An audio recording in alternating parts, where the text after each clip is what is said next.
प्रतापनगर एक बहुत संपन्न राज्य था।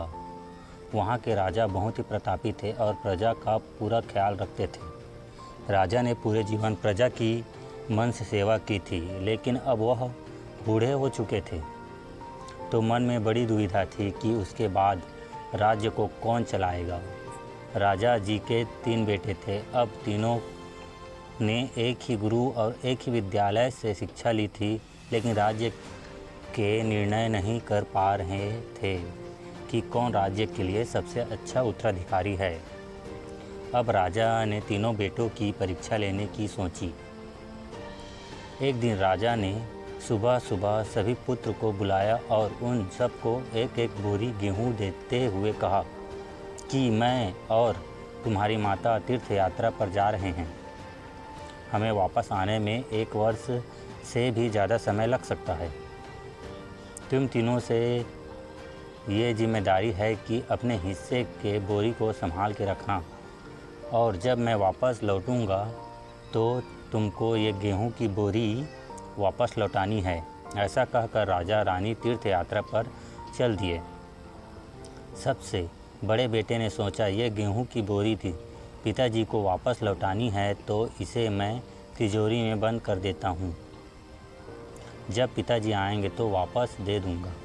यही सोचकर उसने गेहूं की बोरी तिजोरी में रखवा दी, ताकि एक दाना भी इधर उधर ना हो।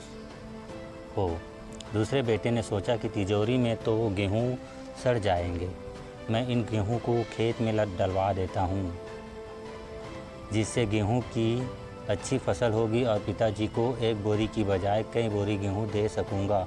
अब उसने न गेहूं के लिए अच्छा खेत देखा और न ही अच्छी उपजाऊ ज़मीन देखी और न ही खेत की घास फूस को साफ करवाया। बस ऐसे ही एक बंजर ज़मीन पर गेहूं डलवा दिए और कभी उसकी देखभाल करने नहीं आया। उसे लगा कि अब अपने आप फसल आ जाएगी। तीसरा बेटा ज़्यादा समझदार था। उसने अपने मित्र के साथ मिलकर एक अच्छा खेत देखा जो बहुत उपजाऊ था। फिर उसकी मिट्टी बदलवाई, वहाँ घास की सफाई कराई और फिर विधि अनुसार गेहूं के दाने खेत में बो दिए। पूरी लगन और मेहनत से खेत की हिफाजत की, समय पर खाद पानी सब कुछ दिया। साल भर बाद पहली फसल आई। उसने फिर से उसे बोया, फिर और अन्न उपजा, खेत खलिहान लहराने लगे। राजा की यही कोई 3 वर्ष बाद वापस आया। तीनों पुत्र को देखकर बड़ी प्रसन्नता हुई। साथ ही मन में इच्छा थी कि ये जानने की बेटों ने गेहूं के साथ क्या किया। पहले पुत्र ने जैसे ही तिजोरी खोल के दिखाई, अंदर से बहुत बुरी बदबू आ रही थी। सब कुछ सड़कर राख हो चुका था। पिता ने कहा, ये अन्न है जिसे हम सबका जीवन चलता है, और तुम इसकी देखभाल नहीं कर पाए, तुम क्या राज्य संभालोगे। अब दूसरा बेटा पिता को उस जगह पर ले गया जहाँ उसने गेहूं को डलवाया था। वहाँ जाकर देखा तो जंगल था, बड़ी बड़ी घास फूस खड़ी थी, गेहूं का तो नामो निशान ही नहीं था। राजा बहुत नाराज़ हुआ और उसे भी राज्य का उत्तराधिकारी बनाने से मना कर दिया। अब तीसरा पुत्र को अपने खेतों पर ले गया। वहाँ दूर दूर से एक अलग खुशबू आ रही थी।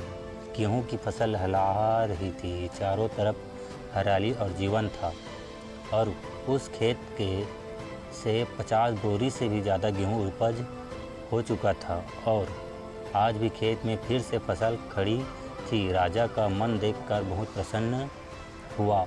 राजा ने तीसरे बेटे को अपने राज्य का उत्तराधिकारी बनाने का निर्णय लिया। दोस्त, उस राजा की तरह भगवान ने भी हमें कुछ गेहूं संभाल के रखने को दिए हैं।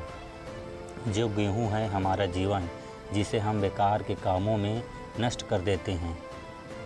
भगवान ने जीवन दिया है कि दुनिया का विकास करना, अपने ज्ञान को बढ़ाना और उसे बांटना, लेकिन हम अज्ञानी लोग इस ज़िंदगी को सड़ा देंगे। और अंत समय जब भगवान पूछता है कि जीवन में क्या किया, तो जवाब होगा शून्य, कुछ नहीं।